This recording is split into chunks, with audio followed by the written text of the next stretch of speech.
Hi, hello, how are you? Good afternoon. I'm getting tired of recording the same goddamn video 10,000 times, but because I really don't want to spend time editing it, I'm trying to do it all at once. So, let me see if I can do this down and dirty, because every time I do this video, it winds up being 30 or 40 minutes. So, how do you as a parent handle the things that are coming about? Assess your children. Assess yourself. Prepare mentally and emotionally. So first and foremost, we don't know what's going to happen down the road. Do you want your kids involved in protesting? Do you not? Do you want to talk to your kids about what's going on? Complicated thing. Up to you. I would. Have a plan.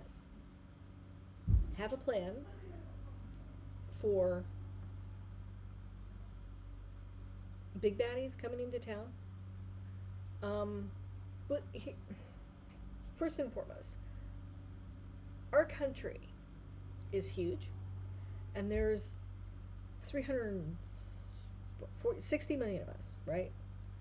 And 32% of the country decided for what is currently happening. And of those, a bunch of them are really regretting it because they're like, they didn't vote for the cockwomple because of the economy. They voted because they liked the asshole, and it made them feel good to have an asshole who reflected their assholeness, and stupid fears that don't even touch them, and because they didn't want to vote for the black woman. They didn't want to vote for the black woman. That was it. Woman and a black person. Black woman. Didn't want any part of that. We don't have to be prepared mentally and emotionally as a country for that major change.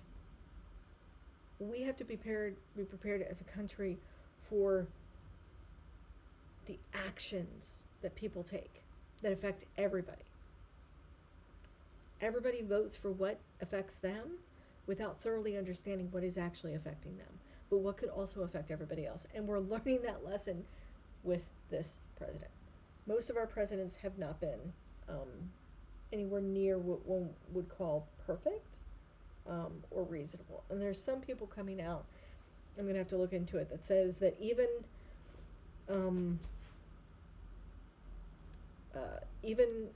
Roosevelt, number 2, didn't like all the social programs that he was implementing. That there are some letters that he wrote that indicated that he would rather not do some things. I'm not 100% about that. Fair, could be true, but I don't know. What I do know is that when we have progressives in office, things happen across our country that benefit everybody. And when elected officials do progressive things, even if they are not themselves progressive, it is because they see that it will do best by the vast majority of people, and that nobody is cut out unnecessarily from the possibility of whatever that progress is, right? There are things that I wish our country did that it didn't do, and the excuses for it are still bullshit excuses. But here we are. To emotionally and mentally adhere to get through the thing, you have to let some things go, and you have to identify what for you is actual bullshit and holding you back. If you are having arguments around stuff in your head, that is the bullshit playing out, and that is what is playing out in your real life. If you don't want that, then you need to stop having those arguments and identify what is it that you really don't like. You have to assess your kids. Who is going to be able to survive without you? And then prepare them to take care of the others. Okay? Get in with your community. Very tight. Get as tight in as you possibly can. Make a few new friends, or at least know what there is to know. Understand what your community is going to do if the Commonwealth administration Yes, I'm saying cockwomple. It's my new favorite old word. If he decides to try and use the military to police us, or try and use um, various groups to police us, which I think is going to be something they will reach for, what is your local community going to do? And please excuse if you can hear it. I don't know if you can. The boys are playing in the background and they're apparently losing.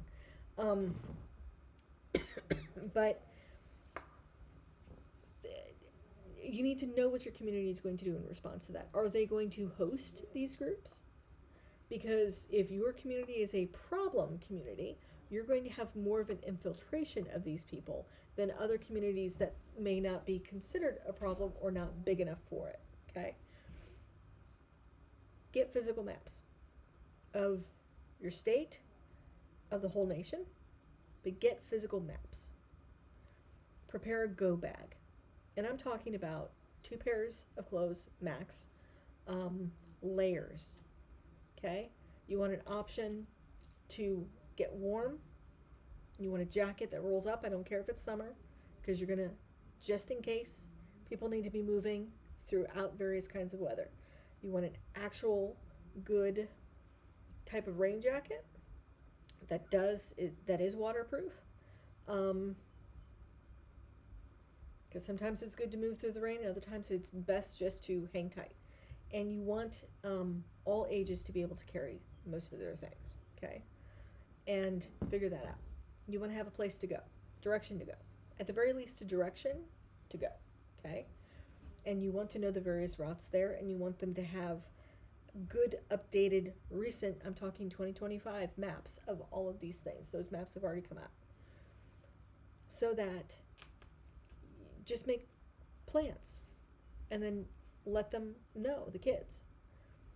And learn self-defense. Have all the kids learn self-defense. Pay attention. Maybe quietly record the self-defense classes.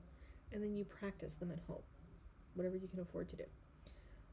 If you know somebody who takes self-defense, ask them if they will teach you. And tell them what you want to learn is be able to stop somebody from hurting you. Be able to not wind up on the ground. If you wind up on the ground, back or front, you don't want to know what to do down there. You want not to get there, period, because it's a lot harder to fight from the ground than it is standing up, okay? And you want to know hand to hand, because there's not always the availability of a gun or bringing a knife into a situation, and you want to be able to do things in a way that surprise whoever the bad guy is. Figure that out over the summer. I think we have pretty much the summer and into at least the rest of the year before shit starts to get real, because 2026 is going to be a mindfuck. They're going to realize that elections will have to happen, and that they're going to happen, and that they're going to lose. And then they're going to get more dangerous when they realize this, which is why we have to be out there in greater numbers now. Oh, by the way, please, I don't care if you agree with everything. If you don't agree with, even if you voted for them, if you don't agree with what's happening, stand up. And you don't have to have certain conversations with people, okay? I don't need to forgive you for your action. I just need you not to make it worse, okay? Make sure all of these things are in various bags. Take the time to do it at the same time. And yes, I know this is a lot of money. Don't think about the money. Think about the end result. Because you can do these things on the relative cheap. If there's more details, throw comments down and I will provide more details on what maybe to have in a go bag or something like that. And you being able to do that. Get physically fit. Your mental health and your emotional health is also predicated on you doing something. And sometimes protesting doesn't feel like doing enough. This is what you do. It's self-protection. It's forward thinking. And you don't have to fucking use it. It's okay if they gather dust in the corner and they never have to be grabbed. I'm talking about go bags. And I'm talking about a camper, a hiker's bag. A proper hiker's bag. It doesn't have to have the rigidity things to it because they have them so that you can roll things up. An old bag, something that has what you need. Change of socks, vitally important, and really good fucking boots. If you can find secondhand Merrell's or any good quality hiking boot, I'm talking about a really good quality hiking boot, get those, okay? Protect the feet, waterproof as much as possible, because you don't want wet feet. Because otherwise, if you have wet feet, you have to stop and you have to dry your feet out, and then you have to put dry socks on. But to not digress too much, this is part of what will feed into you feeling better. Food. Get stores shelf stable foods. Peanut butter, canned meats, more dried beans than canned beans. Dried beans, because then you just need water, and generally there will be, for the most part, some way or place to get water. If there's not, find a destination where water is.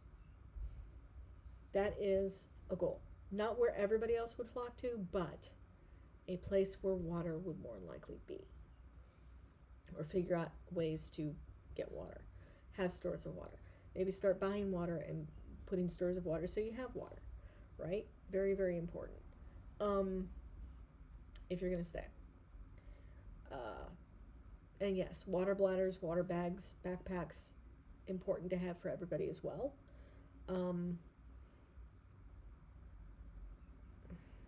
Yeah, those have sketchy things on the side, but as far as a means by which to carry water, those are the easiest ones that I can think of. And most people, one whole pack is more than enough of what they need, unless there are other reasons. I won't digress. I'm trying to keep this short. Food, dry goods. Buy huge bags of flour if you can. If you can't buy the big ones, buy as many extra bags of flour. You don't need eggs to make bread. You can buy a huge package of yeast, active yeast, and it won't cost you very much, like $3 to buy something that will last you a huge long fucking time because you use so little of that at a time. And then learn how to make flatbread, okay? And do it that way, right? What time is it? It's 5:30.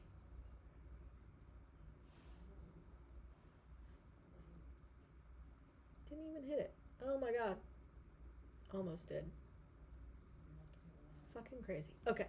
So that's all incredibly important. Some fats, try not to have a lot of dried fruits. Try more for dry nuts and more really calorie dense. Dried fruit has a lot of sugars in it that are just not good. They're good for taste, but they're not good for the nutrition component of it. It loses most of the nutrition when it gets dried because then it just becomes pretty much a piece of sugar. And though having some sugar is smart, you can buy a huge thing of salt and you will not run through it very, very much. But flour, rice, beans, it doesn't matter if nobody likes beans, they're gonna fucking eat when they're hungry. Canned meats as much as you can. You can do spams, you can do chicken, you can do tunas, whatever. Not the package, not the thin packages. Cans. Because that one can has a good amount of protein.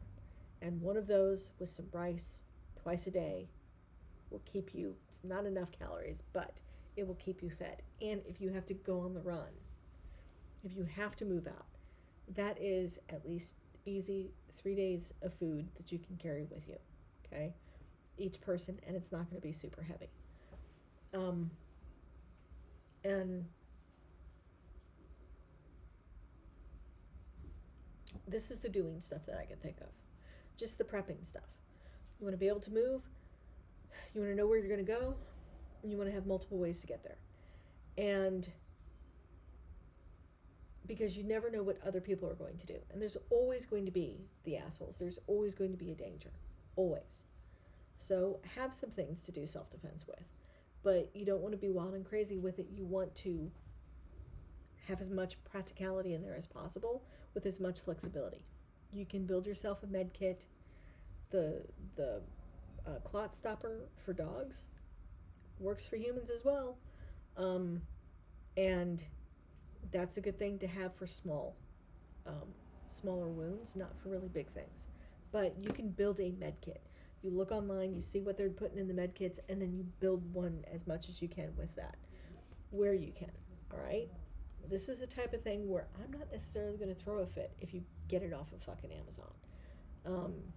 Wherever you can find it, however you can find it. I don't know if there's medical supply places that sell things in smaller numbers, but if you can find things in some places, do that. This is just to be prepared to have some stuff on hand. Okay? Just have it on hand. Prioritize what you're going to take with you and what you're going to leave behind. If you leave stuff behind that you really should have with you, any kind of documentation or anything like that, you're going to have to figure out how you're going to take that with you. You can't laminate it, but how you're going to take it with you and keep it protected while it's with you. Okay? Or find a place to store it that you don't think is going to necessarily be destroyed. This is very, very, very, very vital, very important, and there's so much more information to go through in 20 minutes. But a big thing is to let some shit go, mentally and emotionally. Sometimes running scenarios through, sure, but you can't run hero scenarios and you can't run the worst case scenarios either. If you have to use your go bag and leave an area because there's fighting going on, it's already a worst case scenario. But what you want to practice is getting to the destination, getting in the right direction. If you can get everybody a passport, fucking do it. Hands down, better to do everybody all at once, but that's a huge fucking cost. You know, that's hundreds of dollars, if not close to $1,000 for a family of 4, or more. It's about $130 to $160 per person for a passport. Then that'll be the only thing that you need to carry, would be a passport. And you can put the other stuff in a safety place, you know, lockbox, buried, whatever, in order for you to come back to it, your social security cards and birth certificates and all that. But I think it's very practical to have that go bag scenario in place. Highly unlikely, but incredibly important. Because it is one thing to be prepared for. Being prepared to stay is another thing. That's where the food comes in. That's where all that little stuff comes in. So you're like, okay, I have a way. I have camper stuff. I have a way to make food. We've got plenty of wood we can find around the area. I have a pit that has a cook component on top of it. Use it. Use the cook component. Build fires. If you have a little camper, or not a little camper, but a camp, like a fire pit, a metal fire pit, if you have one that comes with a barbecue component of it, you can figure out and do it. Figure out how to set up cast iron cook on it. Buy you some cast iron. Buy a big ass skillet. It's 2 things you only need: a big ass skillet and a big cast iron pot that has a cover on it. Okay? Dutch oven. Sometimes the words come a little later, but get those 2 things and figure out how to set up a system. And you can buy one that will hang it over the campfire pit and then fucking use it. Once a month, make a whole day's worth of meals. Breakfast, lunch, maybe don't even really need it, and a dinner. In that, learn how to make meals and have recipes set aside for meals off a campfire. And figure that out. There's a couple of YouTubers who do that. Why? Because if you lose power, you're going to be cooking on a fire. And if you already have the stuff to do that, because cast iron can go into an actual fire on a fire pit, hanging out over flames, it's what it's fucking made from, then you have something that you can cook in. And get cheap camper set, find it at Walmart, of utensils, and the like little silver one, military. You can find them probably at military depots, or military supply stores, where it's all the silverware all in one set. And you want also for that to be in the gear, but also available and used. You want it to use. It's going to be unique. The kids will love it. It'll be fun. But if you can do that setup, whether it's in the driveway, whether it's in the yard, whether you're in a neighborhood and you take up space between two cars on the side of the road to do it, no. However you do it, okay? And then you start storing food. Shelf stable, nutritionally dense. Peanut butter. Whatever the fuck peanut butter you want, okay? Preserves. Lean more towards preserves than jams or jellies, because once it's opened, it has to be kept fresh. So you want things that can be opened and not go rancid on you pretty quick, or if they're opened, it's small enough that everybody will kill the jar anyways. Better rule of thumb. Because electricity may become an issue.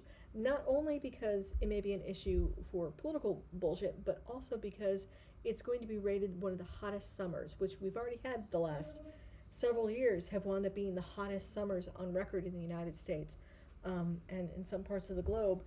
It's going to continue to be an other record-setting hottest summer, and the grid is not prepared for it. The various grids across the United States are not prepared for it. So this is really a good thing to help for those moments and figuring out how to keep cool. Okay? And figuring out how to do all of that. ACs were not a thing up here in Maine up until the last decade. Then they started putting them in. They've had one hell of a record year for the last 5 years. Every year, record year for ACs being put in, for heat pumps and whatnot. I wish my landlord would do it here. But unfortunately, they just don't. They still rely on window units. I'm pointing to the guy above because he's got a big-ass window unit. And it's something that I'm going to wind up doing, here anyways. But get yourself physically fit. Start getting it fit.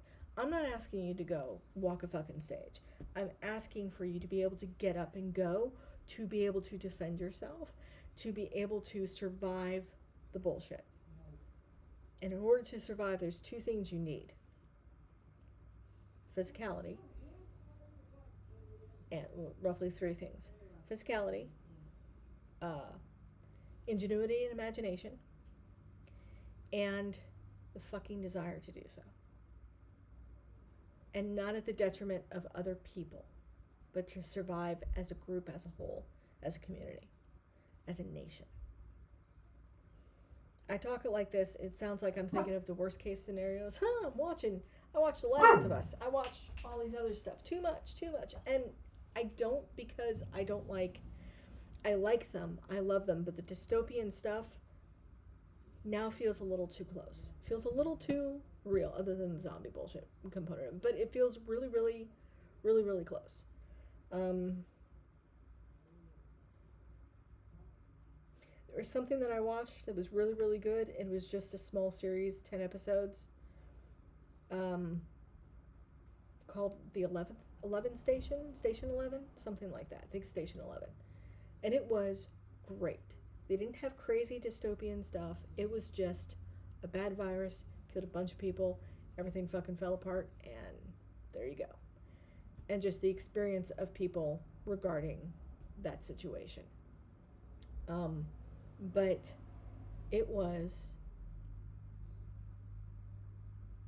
it's something that feels like it's smarter to be prepared. I don't think we've had an uptick in prepper ideology for the last 20 years or more without a really good reason. And I'm not talking about the influence of the end of the world, type of people who think the second coming is happening. I think it's just people who get a sense that there has to be a huge shift, and that huge shift looks an awful lot like things crumbling down in a very deep, dark, scary way before they get built back up again. Okay?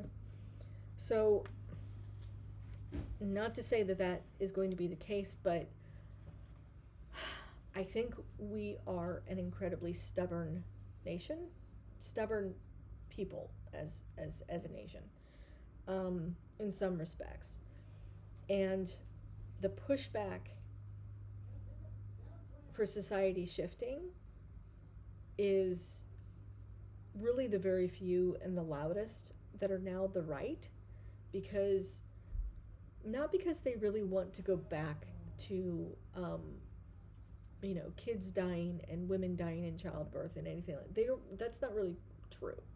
I think that's a reality that quite hasn't hit a bunch of folks when they're talking about stuff like that. I think it's people who want to try and have more control. Either they're power hungry individually, and they want a society that allows them to be power hungry, and they revel in that. They want a society that encourages that encourages men of power. And we're turning into a society where merit really is the goal, and being boys will be boys is no longer okay. Even among men, there was a huge point where that just wasn't okay. It was just accepted, and now it's becoming unacceptable. And that has been the case for the last several years. And there's some folks that are like, I don't want to have to make myself a better person, think better thoughts, feel better. I just want it the way I want it, like it's fucking McDonald's or Burger King. I want it my way. That's not how it is. And understanding that may not be the mental exercise you want to do while we go through very hard things. But what you can do is let go of the things you can't control and prepare as well as you can and not wait on it. If you are in the store and your hand goes for another bag of beans, don't discount it, just fucking do it. If you're walking by and they're offering free lessons in wilderness, not necessarily survival, but maybe that's not a bad thing, but wilderness medicine, medical assistance for emergency wilderness things, whatever that is, take it if it's free, or if you can afford it. If you're like, oh, I could probably do that, do it. These things are going to be offered to you and put up in front of you if you are of a mind of how can I better prepare. These are ways to be better prepared. And then build a med kit. All the things that I said. And then look at your kids and bring them along with you. Okay? These are good skills to have. I hope you never need them, but we're going to talk about them. We're going to practice them. We're going to do them. We're going to grease that groove a little bit. Okay? And then figure out a direction, figure out a place, learn how to read a compass, learn how to use a compass, and learn how to go into a direction. Okay? Learn how to orient to a physical map, because cell phones may not be usable at that point, or at a particular point after a while. Okay, just be as prepared as possible. These are the things you can do to be better prepared, even if in large part it might feel like it doesn't seem to move a needle. It's not about moving somebody else's needle, it's about moving your needle. And if you are far more prepared and you talk about others and have them be more prepared, then maybe a more prepared community, and having conversations of what the police will do locally in regards to a federal invasion or a federal forcing in, figure that out. Have those conversations. Have those questions. If there's city or town meetings, broach those questions to them. What will you do? What will we do? What is going to be the scenario? Start talking about it. Voice it, because other people are thinking about it. We need to voice it, and we need to keep that dialogue going. If they demur on it, if they're like, well, we're not really gonna, you go, no. We're gonna talk about possibilities, so we're fucking prepared. Because like the president works for us, and he's not doing it for us, you work for us. And if you don't work for us, then you're working against us, and we're gonna boot your ass out. How about that? Okay? Stand up for your rights wherever and however possible. Stand up for the ability to use your voice wherever and however possible. And if you don't think that you can add to the levity, if you don't think you can add a voice that people can, that will help the situation, then say your piece and let it go. Don't worry if it's having an impact, but definitely use your voice. If it's in chaos and you don't think you can calm the chaos, try anyways. Okay? Don't quiet yourself down for that, because sometimes your voice is the voice that is needed to break through it. And yeah, just stand up for yourself and stand up for others. Prepare. This is what I would say to prepare. Mentally and emotionally is just talking about. It's just being there. And now we're 30 minutes in. Okay, I'm gonna shut this, but I'm actually gonna load this up. So that is what I'm doing as a mom of 3 teens. And that is how I'm going to be spending my summer. Hope it helps. Let me know in the comments. Otherwise, I'll see you guys in the streets.